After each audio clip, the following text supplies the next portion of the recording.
नमस्कार, आपका अभिनंदन। मैं हूं सुधांशु रंजन। आज तथ्यता में हम अपने अमर शहीदों को श्रद्धांजलि देंगे। ये अगस्त का महीना है और आपको पता है कि 9 अगस्त 1942 जो है वो भारत छोड़ो आंदोलन के रूप में जाना जाता है। 8 अगस्त 1942 को मुंबई में अखिल भारतीय कांग्रेस कमेटी का अधिवेशन हुआ और उसमें महात्मा गांधी ने नारा दिया था, करो या मरो। उन्होंने अपने भाषण में साफ कहा कि अब हम बरतानिया की हुकूमत को देखने के लिए जिंदा नहीं रहेंगे और निवेशित जुए को या तो उखाड़ करके फेंक देंगे या उसको उखाड़ने के क्रम में मारे जाएंगे, लेकिन हम अब जिंदा नहीं रहेंगे एक गुलाम शासन व्यवस्था को देखने के लिए। उन्होंने ये आह्वान किया कि जो भी कांग्रेस के प्रति वफादार हैं उनको ये संकल्प लेना होगा कि ये करो या मरो की घड़ी है, यानी जिंदा नहीं रहना है। जिंदा रहना है तो आज़ाद होकर के जिंदा रहना है या तो नहीं रहना है। यानी अब एक भी दिन जो है वो औपनिवेशिक सत्ता को बर्दाश्त नहीं करेंगे। लेकिन ये पूरी तरह से अहिंसात्मक आंदोलन होगा। जैसे ही उन्होंने आह्वान किया, सारे बड़े नेता जेल के अंदर भेज दिए गए और पूरा ही देश नेतृत्वहीन हो गया, जिसको लेकर के बाद में जयप्रकाश नारायण जैसे नेताओं ने आपत्ति भी की थी कि कोई योजना वैकल्पिक बनाई नहीं जाती और बड़े बड़े नेता आह्वान कर देते हैं, लेकिन जनता को खुद अपना ही नेता बन जाना चाहिए। और इसी के बारे में डॉक्टर राम मनोहर लोहिया ने भी कहा था कि 9 अगस्त वॉज अ पीपुल्स इवेंट, 15 अगस्त वॉज ए स्टेट इवेंट। यानी 9 अगस्त अपने आप में बहुत ही ऐतिहासिक है, क्योंकि जनता ही जो है अपने हाथों में उसने नेतृत्व ले लिया। और महात्मा गांधी की इस आह्वान का अगर मूर्तिमान रूप कहीं देखने को मिला तो वो 11 अगस्त को पटना में देखने को मिला, जब छात्रों के एक जुलूस ने सचिवालय पर तिरंगा झंडा फहराने का प्रयास किया और जिसमें 7 छात्र शहीद हो गए। ये एक लोमहर्षक घटना है जो उन किशोरों की, जो बच्चे थे, 14 साल, 15 साल, 16 साल के बच्चे थे, स्कूल के छात्र थे, और उनके अंदर एक दृढ़ संकल्प था कि इस विदेशी हुकूमत को उखाड़ फेंकना है। और उनके अदम्य शौर्य, अटूट संकल्प और अपूर्व उत्सर्ग की कहानी देखने को मिलती है। 11 अगस्त 1942 को 20,000 लोगों की एक भीड़ पटना में पीर बहोर से सचिवालय की ओर प्रस्थान करती है और धीरे धीरे वो पहुंच जाती है सचिवालय के पास। वहां उन लोगों ने कोशिश की कि झंडा फहरा दिया जाए और वहां अंग्रेजी हुकूमत के जो सैनिक थे, सिपाही थे, घुड़सवार थे, संगीन ताने खड़े थे कि किसी भी हालत में जो है इन लोगों को आगे नहीं बढ़ने देना है। लेकिन ये छात्र बिल्कुल अविचलित रहे। उनके साथ नागरिक भी थे बड़ी संख्या में, लेकिन ये बच्चे भी थे और भीड़ बढ़ती जा रही थी। घुड़सवारों को छोड़ दिया गया, भीड़ को घोड़े कुचलने लगे, रौंदने लगे, लेकिन बिल्कुल अविचलित रहते हुए वो आगे बढ़ते गए। इस बीच वहां के जिला दंडाधिकारी, डिस्ट्रिक्ट मजिस्ट्रेट आर्चर ने राउंड फायर का आदेश दिया और गोलियां जब चली तो सबसे पहले 14 साल के छात्र, जो कि मिलर हाई स्कूल के छात्र थे, देवीपत चौधरी, उनको गोली लगी। वो गिरे, झंडा उनके हाथ में था, लेकिन जैसे ही वो गिरे दूसरे छात्र ने झंडा उठा लिया। राम गोविंद सिंह, जो कि पुनपुन हाई स्कूल के छात्र थे, उनको गोली लगी। और फिर जो है सो तीसरे छात्र रामानंद सिंह, जो कि Ram Mohan Roy seminary high school के छात्र थे, उन्होंने झंडा उठा लिया, उनको गोली लगी। और फिर उनके हाथ से राजेंद्र सिंह, जो कि पटना हाई स्कूल के गर्दनी बाग के छात्र थे, और फिर उनको जब गोली लगती है तो बीएन कॉलेज के छात्र जगपति कुमार ने झंडा ले लिया।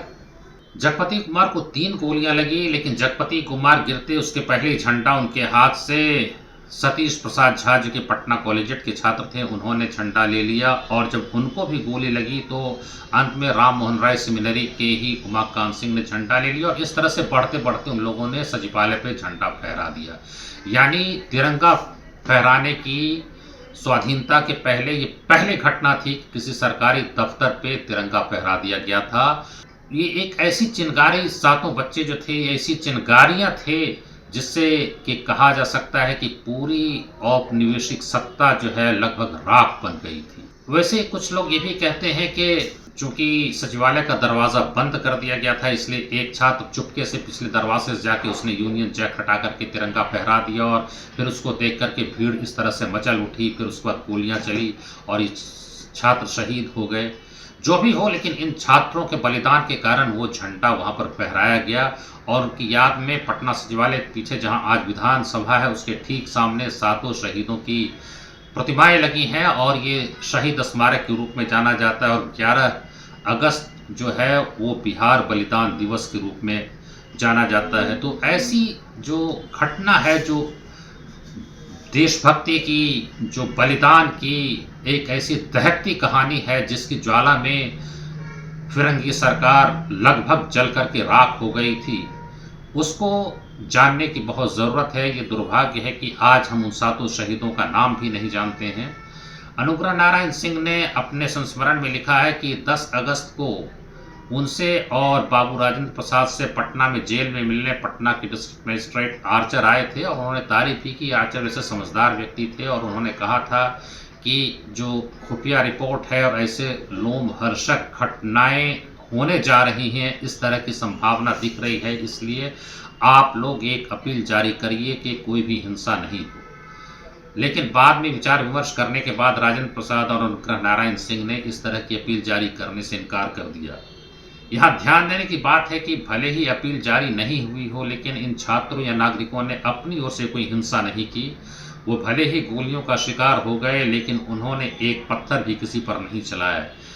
ये भी बहुत ध्यान देने की बात है कि जो अगस्त क्रांति है, जिस समय की विश्व युद्ध चल रहा था और खुद ब्रिटेन जो है वो उस युद्ध में शामिल था और उसकी तरफ से बम गिराए जा रहे थे, गोले गिराए जा रहे थे, चारों तरफ हिंसा हो रही थी, लाखों लाख लोग मारे जा रहे थे। लेकिन उसी दौरान जब भारत में अगस्त क्रांति होती है, भारत छोड़ो आंदोलन होता है, तो उसमें कोई भी हिंसा नहीं होती है। ये बहुत महत्वपूर्ण है, जिससे पूरी दुनिया को सीख मिलती है कि किस तरह से अहिंसा के जरिए स्वाधीनता संग्राम चलाया जा रहा था। महात्मा गांधी, जो कि बहुत दिनों तक उनको ये भरोसा था कि शायद अंग्रेज़ों का हृदय परिवर्तन हो, लेकिन वो नहीं हो पाया, तो उन्होंने करो या मरो का नारा दिया था और उस आंदोलन का एक बड़ा ही जो है सो सम्मोहक पक्ष है बिहार में जो ये घटना हुई, जो कि बलिदान का चरमोत्कर्ष देखने को मिलता है कि छोटे छोटे बच्चों ने देश की बलिवेदी पर अपने प्राणों को न्योछावर कर दिया। मुझे भी संयोग से एक शहीद की पत्नी से 1992 में मिलने का मौका मिला था। उन्हीं की याद में जो 7 शहीद थे और जो अगस्त क्रांति हुई थी भारत छोड़ो, उसमें पटना में एक सम्मेलन हुआ था, उसकी स्वर्ण जयंती थी। तो उस कार्यक्रम में उन शहीदों के परिवार वालों को बुलाया गया था। चूँकि सब बच्चे थे, लेकिन कुछ की शादियां हो चुकी थी, उस समय कम उम्र में शादी होती थी। तो जहाँ तक मुझे स्मरण है, संभवतः राम गोविंद सिंह की पत्नी आई हुई थी। तो मैंने उनसे पूछा था कि माता जी, आप लोगों को इतना सम्मान मिल रहा है तो आपको कैसा लग रहा है? तो इस पर उन्होंने कहा कि अब ठीक है, आप लोग सम्मान दे रहे हैं, बहुत अच्छी बात है, लेकिन मेरा जीवन क्या है? मेरा जीवन तो ऐसे ही बीत गया, दुख में ही मेरा पूरा जीवन बीत गया। और वो बात भी सही है। बाल विधवा हो गई थी, उनकी उम्र शायद 10-12 साल रही होगी और उसके बाद पूरा जीवन जो है उनका ऐसे ही बीता। तो ये बात तो सही है कि कुछ लोग सम्मान देते हैं, लेकिन उनके परिवार के जो हालात थे, जिस कष्ट में, गरीबी में उन लोगों का जीवन बीता, इस ओर किसी का ध्यान नहीं जाता है। लेकिन जो भी हो, हमको उन शहीदों को याद करना चाहिए और हम उन्हें नमन करते हैं। 11 अगस्त को एक और घटना हुई थी 1908 में, और हम उस शहीद को भी श्रद्धांजलि देना चाहेंगे। वो है खुदीराम बोस को फांसी हुई थी। 3 दिसंबर को खुदीराम बोस का जन्म हुआ था मेदिनीपुर ज़िले में, जो कि बंगाल में है। उस समय भी वो, चूँकि बिहार अलग नहीं हुआ था, तो बिहार में चूँकि घटना हुई है इसलिए मैं जिक्र कर रहा हूँ। तो मेदिनीपुर में उनका जन्म हुआ था 3 अगस्त 1889 को। और वो शुरू से ही जो है वो बचपन से क्रांतिकारी आंदोलन में सक्रिय थे। क्रांतिकारियों का एक दल था युगांतर, जिसके नेता थे बारिंद्र कुमार घोष, उसमें काफ़ी सक्रिय थे। और उसी में एक और भी क्रांतिकारी थे जिनका नाम था हेमचंद्र कानूनगो, और वे खुदीराम बोस कानूनगो के निकट सहयोगी थे। 1906 में कानूनगो को पेरिस भेजा गया था, जहां उनकी मुलाकात श्यामजी कृष्ण वर्मा, मैडम विकाजी कामा, एस आर राणा जैसे नेताओं से, क्रांतिकारियों से हुई और वहाँ उन्होंने रूसी क्रांतिकारी निकोलस सेफ्रांस्की से बम बनाने का तरीका सीखा कि कैसे बम बनाए जाते हैं। और फिर जब वापस वो भारत आए तो कोलकाता के मानिकतोला गार्डन में रिवॉल्यूशनरी सेंटर की स्थापना की गई और वहाँ कानून गो और उल्लास दत्त दोनों मिल करके उन लोगों ने बम बनाने का काम शुरू किया। 1908 में वारेंद्र घोष ने प्रफुल्ल चाकी को निर्देश दिया कि वो मुजफ्फरपुर जाएं और वहाँ जो डिस्ट्रिक्ट जज है डीएच किंग्सफोर्ड उसकी हत्या करें, क्योंकि उसके पहले डीएच किंग्सफोर्ड कलकत्ते में चीफ जुडिशियल मजिस्ट्रेट मुख्य न्यायिक दंडाधिकारी था और वहाँ उसने क्रांतिकारियों पर बहुत जुल्म किया था, सबको बहुत कठोर सजाएं देता था और साथ ही कई जो पत्रकार थे युगांतर, वंदे मातरम, संध्या, नवशक्ति से जुड़े जो भी पत्रकार थे उनके ऊपर भी उसने बहुत जुल्म किया था, कठोर दंड दिया करता था। इसलिए इन लोगों ने निर्णय लिया कि उसकी हत्या कर देनी चाहिए।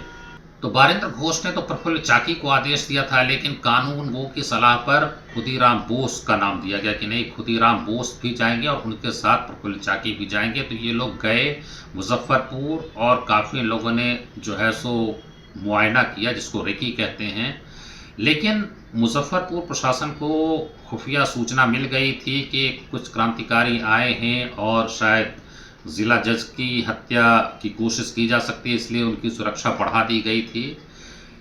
लेकिन 30 अप्रैल 1908 को खुदीराम बोस ने जिस बग्गी से, जो कैरेज है जिससे कि डिस्ट्रिक्ट जज जाते थे और वो हर दिन यूरोपियन क्लब जाते थे, तो वहाँ उन्होंने बम फेंका। लेकिन वो जो बग्घी थी या कैरेज था उसमें किंग्सफोर्ड नहीं बल्कि ब्रिंगले कैनेडी, जो कि एक अंग्रेज बैरिस्टर था, उसकी पत्नी और उसकी बेटी थी। दोनों एक ही तरह का कैरेज था, इसलिए ये पता नहीं चल पाया। इससे जो कैनेडी की बेटी थी उसका तो घटनास्थल पर ही निधन हो गया, लेकिन जो कैनेडी की पत्नी थी मिसेस कैनेडी, उसको अस्पताल में भर्ती किया गया और 28 घंटे के बाद उसकी मृत्यु हो गई। लेकिन खुदीराम बोस वहाँ से भाग गए लगभग 25 किलोमीटर। कल सुबह होकर के वाइनी स्टेशन है, वहाँ पर वे एक जगह बैठे हुए थे। वहाँ किसी दुकान पर कुछ लोग चर्चा कर रहे थे कि कैनेडी की बेटी का तो तुरंत जो है सो निधन हो गया, लेकिन कैनेडी की पत्नी गंभीर हालत में अस्पताल में भर्ती है। इस पर अचानक खुदीराम बोस चिल्ला उठे कि क्यों किंग्सफोर्ड नहीं मारा गया।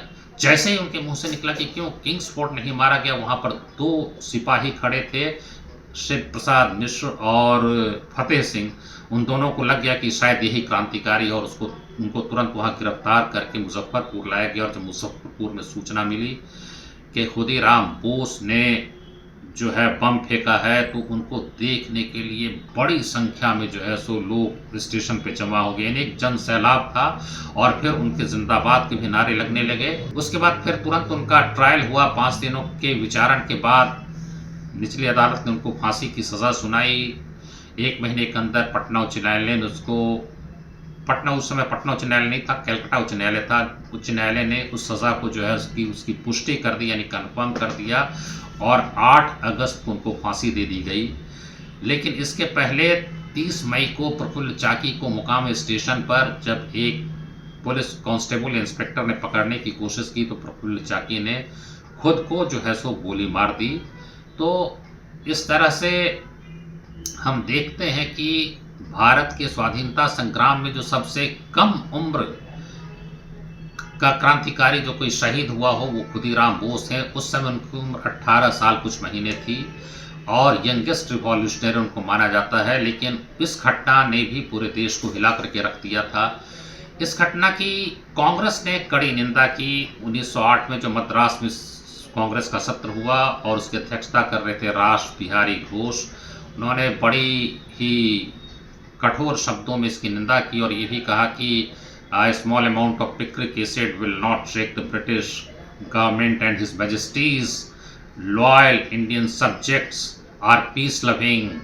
वो बहुत शांति प्रिय हैं, सम्राट के प्रति वफादार हैं और इस तरह की छोटी मोटी घटनाओं से जो है साम्राज्य का कुछ नहीं बिगड़ेगा। अपने अध्यक्षीय भाषण में भी उन्होंने इसकी काफ़ी निंदा की। महात्मा गांधी हालांकि उस समय वो दक्षिण अफ्रीका में थे, लेकिन उन्होंने कहा था कि इस तरह की घटना से आज़ादी नहीं मिलेगी, हिंसा नहीं होनी चाहिए। लेकिन अन्य कई अखबारों ने समर्थन किया, मॉडर्न रिव्यू ने समर्थन किया कि हालांकि हिंसा निंदनीय है, लेकिन इन दो बच्चों ने जो घटना की, बम फेंकने का काम किया, इसमें इनका कोई स्वार्थ नहीं था। ये देशभक्त थे और देशभक्ति की आग इनके अंदर जल रही थी, इस कारण इन्होंने ऐसा किया था, इसलिए इनका कोई भी स्वार्थ नहीं था और इस कारण से ये जो है सो निंदा के पात्र ये नहीं हो सकते हैं। बाल गंगाधर तिलक ने केसरी में इनके पक्ष में संपादकीय लिखा, ये देशभक्त हैं और उस कारण से उन पर दोबारा देशद्रोह का मुकदमा चलाया गया। इसके पहले भी 1897 में बाल गंगाधर तिलक पर देशद्रोह का मुकदमा चला था। फिर इस घटना के बाद जब उन्होंने संपादकीय लिखा तो फिर से उन पर मुकदमा चला और 6 साल की इनको जेल हुई थी। जो मंडाले उनको बर्मा भेजा गया था, उसमें उनका बचाव मोहम्मद अली जिन्ना ने किया था और उसके बाद फिर से 1916 में एक तीसरी बार भी चला था, लेकिन उस बार वो बरी हो गए थे। तो ये मैं कहना चाह रहा हूँ कि इस घटना में खुदीराम बोस और प्रफुल्ल चाकी का बचाव करने के कारण बाल गंगाधर तिलक पे देशद्रोह का मुकदमा चला और उन्हें 6 साल की सज़ा हुई थी। तो चूंकि 11 अगस्त बिहार बलिदान दिवस है, जहां 7 बच्चे शहीद हो गए देश की बलिवेदी पर, और 11 अगस्त 1908 जब खुदीराम बोस को फांसी हुई ब्रिटिश हुकूमत के द्वारा, तो ये एक महत्वपूर्ण तारीख है और हम उन सभी शहीदों को नमन करते हैं। आपको अगर हमारे ये कार्यक्रम पसंद आया हो तो आप कृपया इसे सब्सक्राइब और अपने दोस्तों के साथ साझा करिए। बहुत धन्यवाद, नमस्कार।